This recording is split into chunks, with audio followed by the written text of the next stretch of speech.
Bienvenidas y bienvenidos.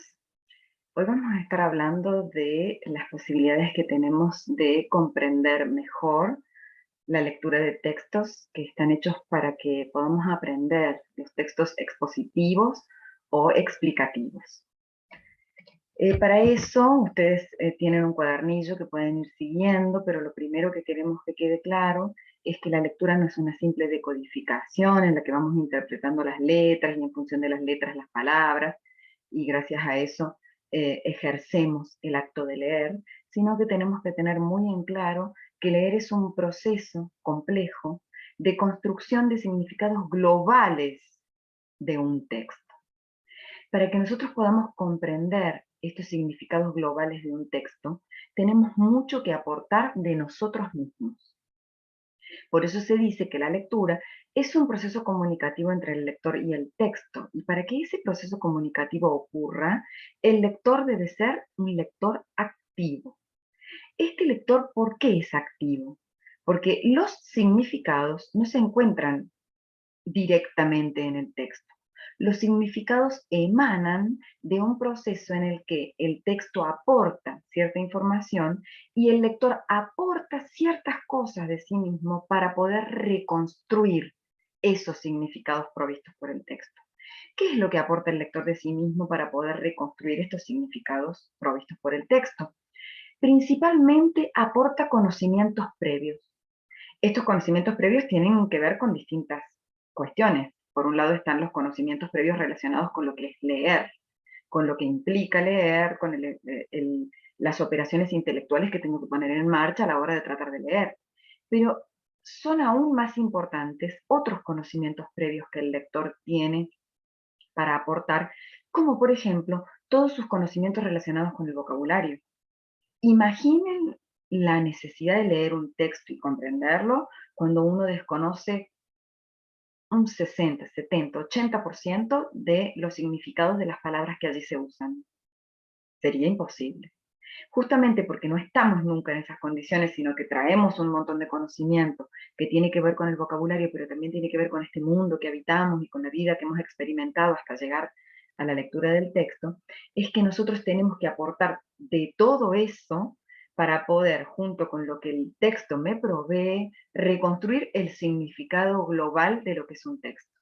Por eso es tan importante esto de lo que vamos a hablar hoy, porque nos va a ayudar a tener aún más herramientas como lectores activos para aportarle a la lectura de un texto. Como ustedes habrán podido ver en el cuadernillo, los textos que en términos generales, vamos a ir ahora específicamente a los explicativos, expositivos, pero en términos generales los textos tienen determinados modos de organizar la información que contienen. Y la posibilidad que tengamos nosotros de interpretar mejor cómo está presentada esa información, muy probablemente nos va a ayudar mucho más en este proceso de reconstruir significados, que es comprender lo que leemos. La mayoría de los textos tienen superestructuras clásicas. La superestructura, entiendo que la palabra puede resultar un poco compleja, pero en realidad la idea no lo es. La superestructura es un esquema propio de cada tipo de texto. Es independiente de qué dice adentro el texto, porque al esquema yo lo puedo ver como una silueta. Es decir, tiene que ver con las formas habituales en las que se estructuran ciertos textos. Pensemos lo siguiente. Si yo ahora, aquí frente a ustedes, pusiera un poema, sin que ustedes pudieran leerlo por la distancia, no pudieran leer lo que dice, yo lo pongo acá, se los muestro a ustedes dirían, eso es un poema. Si yo acá levanto un diario y se los muestro, ustedes podrían ver las noticias y reconocer que son noticias y decirme que son un diario. Y eso no lo han hecho gracias al contenido y la información que el texto trae, sino simplemente porque han observado su silueta. Bueno, la mayoría de los textos tienen una silueta predeterminada, habitualmente presente. No, la silueta no es una especie de requerimiento específico que sí o sí un texto debe cumplir, pero sí es algo habitual. ¿Y por qué esta habitualidad? Porque de alguna manera contribuye a que estemos preparados para comprender el texto. Yo me aproximo al texto por su silueta, puedo percibir qué tipo de texto es, por su portador puedo percibir a qué tipo de propósito está destinado, y entonces estoy como mucho mejor preparada para comprender un texto como este. Ahora, hay algo relacionado con los modos de organización de la información dentro de un texto que sí tiene que ver con el contenido, que es la macroestructura del texto. La macroestructura es la forma en que los significados que se proporcionan dentro de un texto se ordenan de manera habitual. No todos los textos tienen la misma macroestructura. Algunos presentan la información de una determinada manera y otros de otra.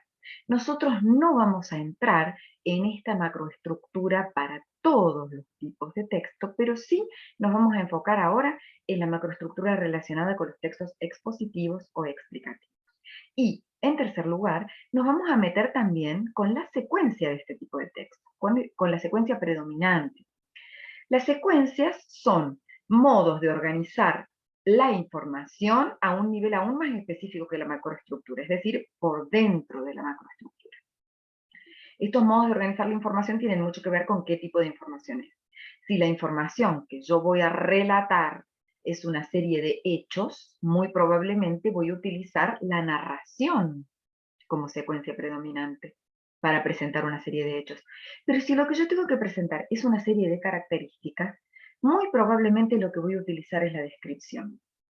Si lo que tengo que presentar es cómo intervienen diversos personajes dentro de una obra de teatro, entonces la secuencia a la que voy a tener que apelar es al diálogo.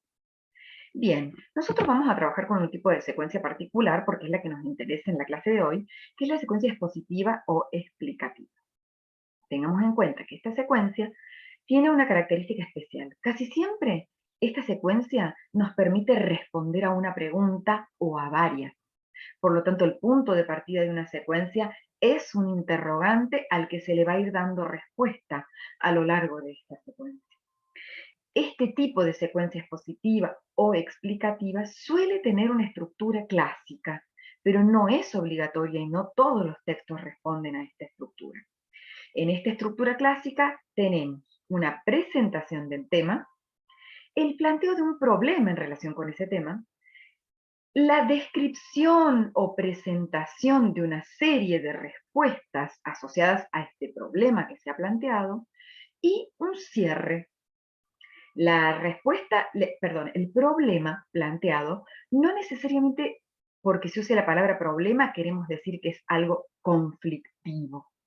El problema tiene que ver con que sobre un determinado tema yo necesito recuperar cierto conocimiento, que es el que se me va a presentar en el texto.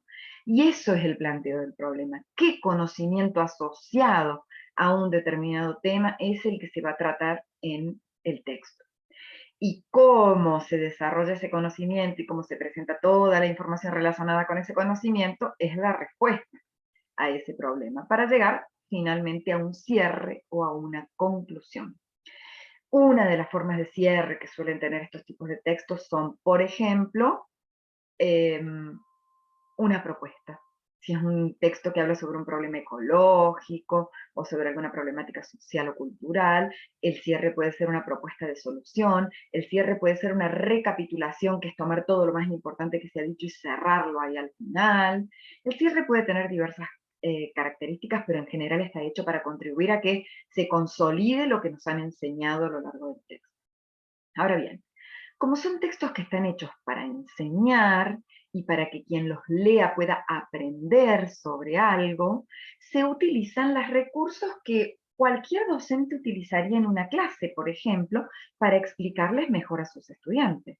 Así como los docentes hacemos oralmente un texto expositivo o explicativo cuando estamos explicando, en los textos escritos que tienen este propósito expositivo, se utilizan esos mismos recursos que utilizaríamos en una clase.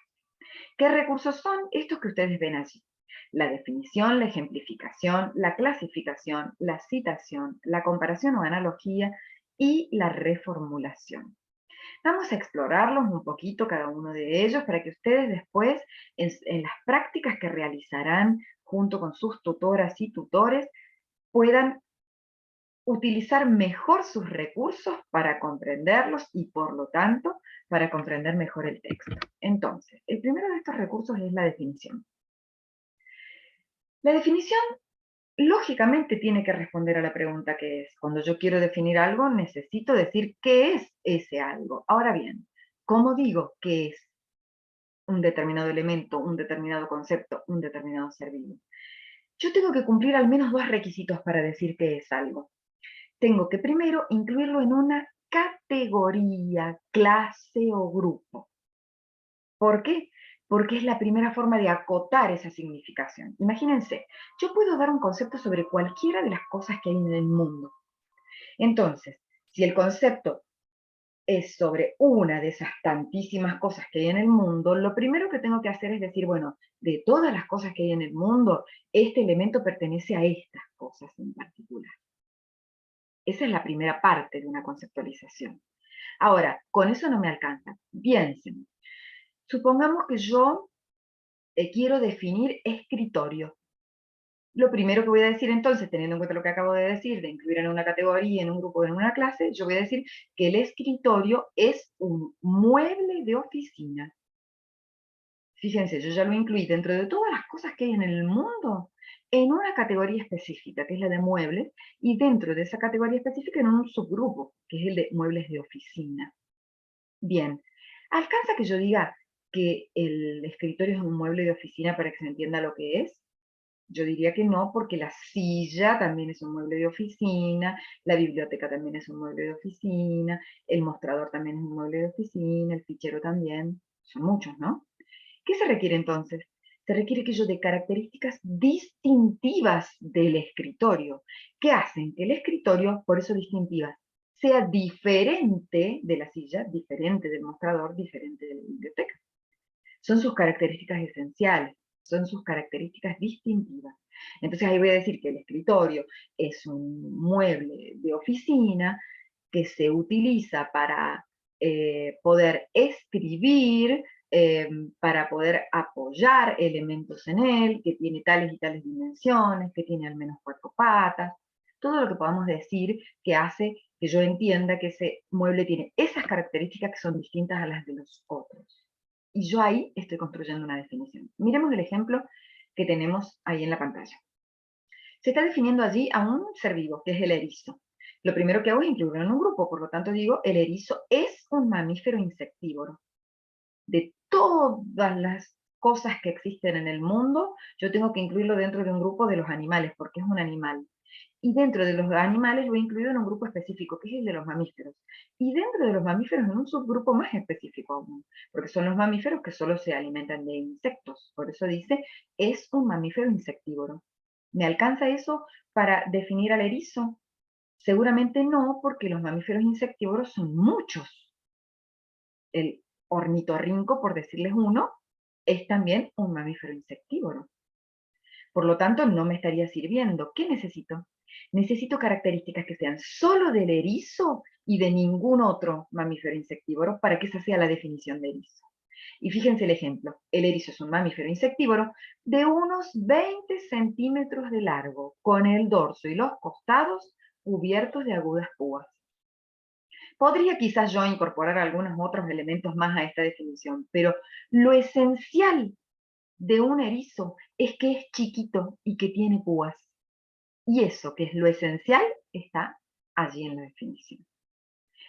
De esa manera se construye una definición, ustedes van a poder explorarlo mucho en las actividades prácticas que van a estar haciendo. Tengan en cuenta que la definición, a pesar de que responde a la pregunta ¿qué es?, no siempre lleva el verbo ser. Es decir, no siempre que hay una definición dice tal cosa es. A veces se utilizan otras formas, como por ejemplo, se denomina, se designa, es conocido, se alude a, se define como. Por lo tanto, no debo pensar que siempre que dice tal cosa es, viene una definición. Porque yo puedo decir, una pelota es redonda y de cuero y no he dado su definición. ¿Estamos? Simplemente he dado características. Así que pensémoslo para cuando tengamos que hacer las actividades. La ejemplificación. La ejemplificación es un recurso que todo el tiempo utilizamos y tenemos que explicar. Yo necesito que el otro encuentre una manera más visible, más tangible, más práctica, más real, más concreta de visibilizar algo que yo le estoy tratando de hacer entender, que puede ser un concepto, puede ser un elemento, puede ser una idea, puede ser una categoría, puede ser cualquier elemento. Estoy tratando de que lo comprenda, pero yo entiendo que si yo le doy algunos ejemplos concretos de ese concepto, de esa idea que lo ilustren y lo hagan visible, casi seguro lo va a entender mejor. Miremos el ejemplo, dice, los casos más frecuentes de enfermedades eruptivas, como el sarampión, la rubiola o la varicela, presentan, qué sé yo, tales y tales síntomas, supongamos que seguía así. No importa cómo seguía, porque el ejemplo está ahí. Yo estoy tratando de explicarle al otro algo relacionado con las enfermedades eruptivas. Yo uso ese término, es un término muy técnico, muy específico, enfermedades eruptivas. Probablemente los otros no sepan todos qué son las enfermedades eruptivas, quienes van a leer el texto que yo estoy escribiendo, por ejemplo. A lo mejor algunas personas sí, otras no. Ahora, casi seguro que casi todos saben lo que es la varicela, por ejemplo, porque casi todos la hemos tenido. Entonces, ¿no será más fácil para que entiendan qué son las enfermedades eruptivas que yo, en vez de darles el concepto, por ejemplo, de enfermedades eruptivas, les dé el ejemplo que todos conocen? Por eso menciono la varicela, la rubiola y el sarampión.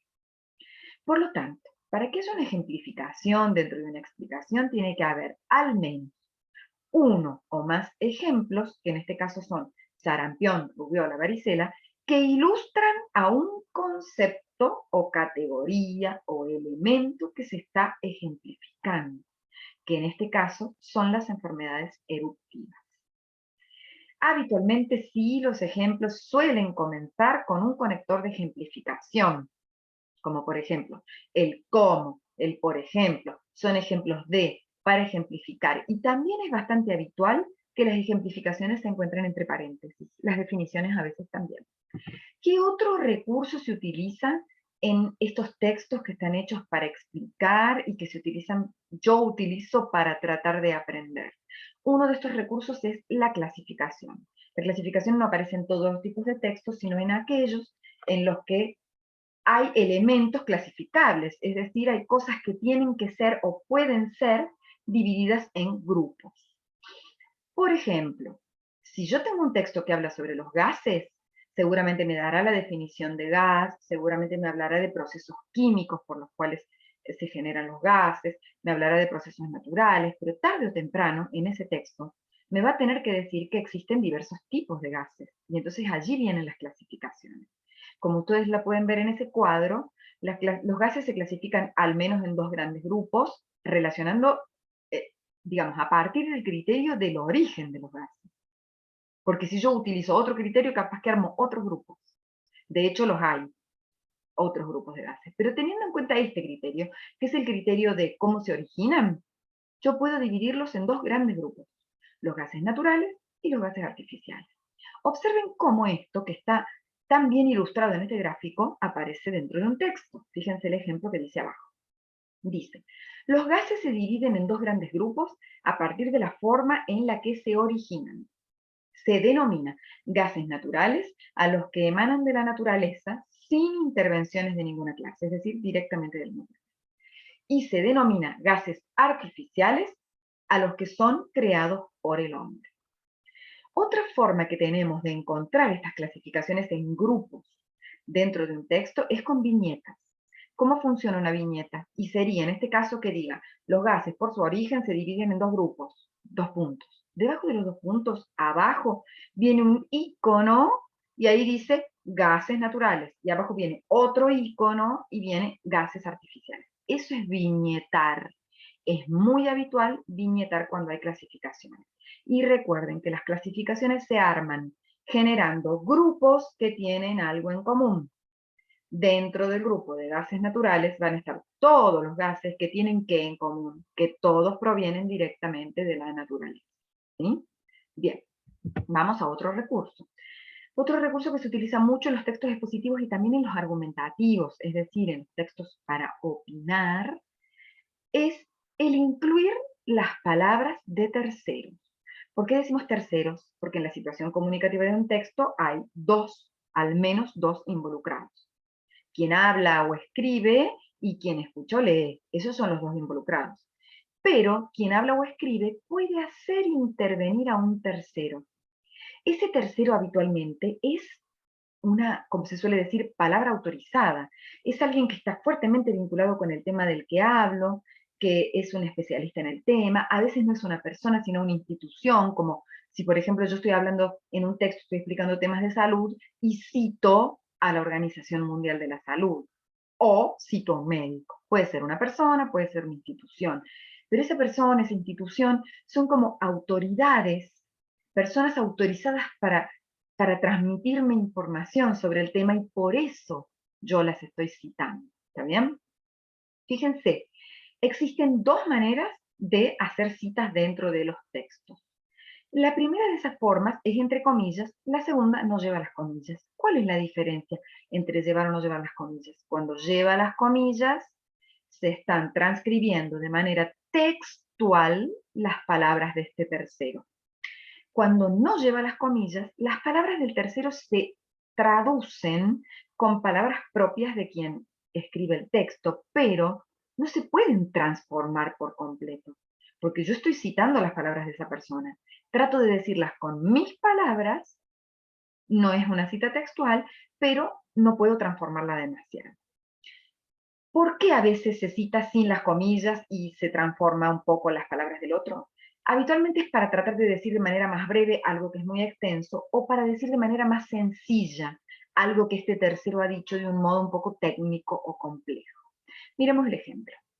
En el primero tenemos comillas. Dice, sobre el creciente boom de la novela gráfica en América Latina, Gonzalo Martínez tiene una hipótesis interesante. Las novelas gráficas se empiezan a multiplicar en Latinoamérica cuando el modo tradicional de circulación de la historieta, las revistas, deja de ser rentable. Todo eso está entre comillas. Eso es palabras textuales dichas por Gonzalo Martínez, que es un autor de novelas gráficas. ¿Está bien? Por lo tanto, es una autoridad en el tema del cual se está hablando, que son las novelas gráficas. Ahora, si yo no quiero poner toda esta cita porque me parece muy larga, la quiero poner de un modo un poquito más corto, o porque me parece que si yo la explico, la doy vuelta, se entiende mejor, puede ir como está en el segundo caso. Dice, al referirse al boom de la novela gráfica en América Latina, Gonzalo Martínez sostiene que cuando las revistas dejan de ser rentables, las novelas gráficas se empiezan a multiplicar. Es un poquito más clara, sí, y es un poquito más corta. Yo no he tergiversado lo que ha dicho el original, sino que simplemente lo he dicho con mis palabras. En ambos casos, sí o sí, se tiene que decir claramente quién es el dueño de estas palabras, a quién es que yo estoy citando, ¿sí? Eso tiene que estar presente siempre. En estos textos en los que se explica, es sumamente común que se apele a las comparaciones. Yo puedo apelar a las comparaciones, que es tomar al menos dos elementos y decir en qué se parecen o en qué se diferencian, por muchas razones. Yo puedo hacer una comparación exhaustiva, es decir, buscar todos los aspectos en los que se parecen y en los que se diferencian y armar todo un texto en base a esto. Pensemos, tomo república y monarquía. Yo puedo hacer todo un texto diciendo en qué se parecen, qué puntos de contacto tienen estos dos sistemas de gobierno y en qué son completamente diferentes. Eso es una comparación muy exhaustiva. Pero en otros casos, las comparaciones son una breve frase en la que yo digo un parecido o una diferencia entre dos elementos y habitualmente yo hago eso para que uno de estos dos elementos se entienda mejor, comparándolo con otro que quizás es más familiar, más conocido por las personas que están leyendo o escuchando la explicación. Hay otro caso que es el ejemplo que ustedes tienen aquí, en donde la comparación se utiliza para reconocer beneficios, ventajas o desventajas entre una cosa y la otra. Ese es el caso de esta comparación que ustedes tienen aquí. Está tomado de un texto que habla sobre los plaguicidas. Los plaguicidas son elementos de la naturaleza o químicos que se utilizan para combatir las plagas, para exterminar las plagas en los terrenos que están sembrados. Este ejemplo dice, el control biológico de plagas presenta limitaciones y se relaciona con los métodos químicos de control. Ahí está planteando en principio los dos elementos que se están comparando, que sería control biológico, control químico. ¿De qué? De plagas, en ambos casos. Pero uno es control biológico, el otro es control químico. Fíjense cómo sigue la frase. Dice, su aplicación, refiriéndose al control biológico, requiere planificación, control y un mayor seguimiento. O sea, es un poquito más complicado. Y dice después, y es menos rápido y eficaz que el control químico. Por lo tanto, fíjense cuántas cosas nos ha planteado de diferencias entre el control biológico y el control químico de plagas. Por lo tanto, si desmenuzamos un poco este ejemplo, pensemos que tiene que haber al menos dos elementos que están siendo comparados. Puede haber más. Aquí hay dos, pero podría haber más. Podría haber, como mínimo, tiene que haber dos. Estos dos elementos comparados, en este caso, son el control biológico y el control químico de las plagas, ¿no es cierto?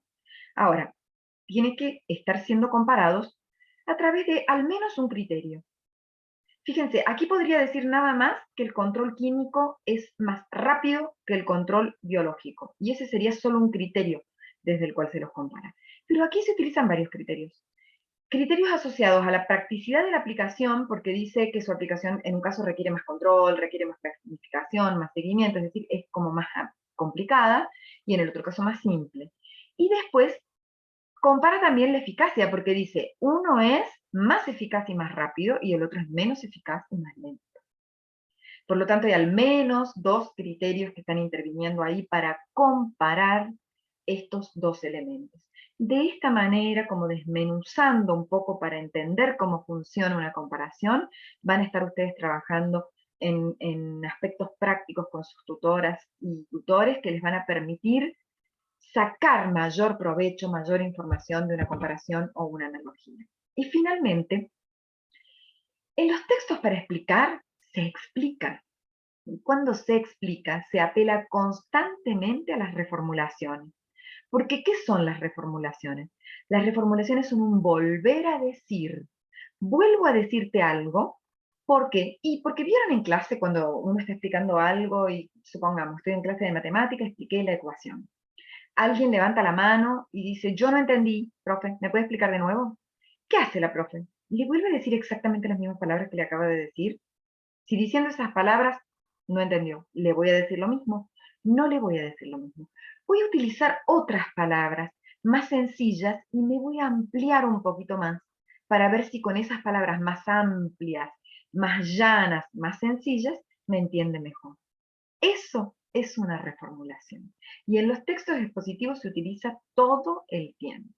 Por lo tanto, para que haya una reformulación en un texto expositivo, tiene que haber un concepto, una idea, que tiene cierta complejidad, a veces tiene cierto tecnicismo, tiene vocabularios o términos muy técnicos, y tiene que haber después una explicación de ese tecnicismo, de esa complejidad, de eso que es muy técnico.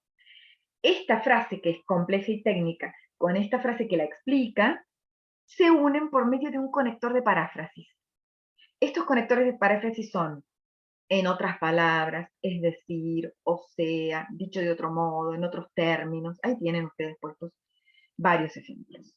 Miremos esto en un ejemplo en concreto. Fíjense cómo esta primera frase que voy a leer es muy técnica y tiene mucho vocabulario específico. Dice, muchos especialistas consideran que estos desarrollos permiten ser diseñados como herramientas altamente ecológicas al problema de la intoxicación por pesticidas. Un poco técnico, no queda como muy clara la idea. Quien ha escrito el texto sabe que así no queda muy clara la idea. Entonces, ¿qué hace? Introduce una reformulación. Ahí viene primero el conector. Dice, en otras palabras, es decir, me está anticipando que con otras palabras me va a explicar eso mismo. Y ahí vienen estas otras palabras que es la explicación más sencilla, más llana, más simple. Dice, los vegetales transgénicos se pueden fabricar para ser más resistentes a las plagas y por lo tanto permiten reducir la utilización de pesticidas y herbicidas.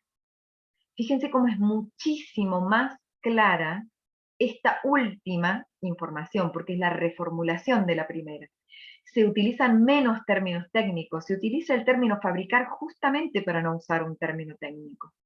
Se dice específicamente a qué se refieren esos desarrollos de los que se habla en la primera frase, que no se entiende muy bien de qué se trata, y aquí se dice concretamente vegetales transgénicos. Es decir, se usan términos más específicos, pero al mismo tiempo más claros, y se desarrolla un poquito más. Y de esa manera es que se reformula, introduciendo estas reformulaciones con un conector de reformulación o de paráfrasis, porque esa es otra forma de llamar a este recurso. Bueno, Como habrán visto en estos recursos, nosotros hemos podido explorar una serie de estrategias que se utilizan dentro de los textos que están hechos para explicar, para exponer un tema, para informar sobre un tema, y son los que nosotros leemos para aprender. ¿Cuánto más podemos aprender si contamos con más herramientas para comprender la información que nos proporcionan esos textos? Hacia allí es hacia donde vamos. Les agradezco muchísimo su atención y como es el lema de estas tutorías, las y los invito a seguir estudiando. Muchas gracias.